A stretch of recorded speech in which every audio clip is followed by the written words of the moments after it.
In this video, I demonstrate how to buy shares of Corbus Pharmaceuticals Holding, a clinical stage biopharmaceutical company developing treatments for inflammation and fibrosis. Its stock trades on NASDAQ under the ticker CRBP, and this is an educational guide, not financial advice. To buy shares, you need a brokerage account. We use eToro as an example to illustrate the steps.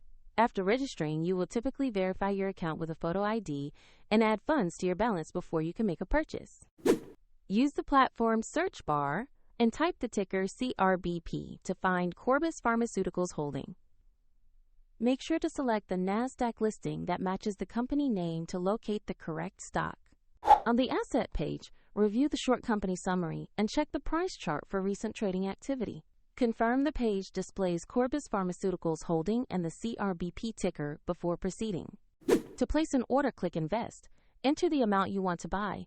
Carefully review the order details and confirm the trade. If the market is closed, your order may be queued or placed as a specific order type, and if funds are insufficient, eToro will prompt you to add money before confirming. Your new position will appear in the portfolio where you can monitor it over time. Find the eToro link in the description below if you would like to visit the platform.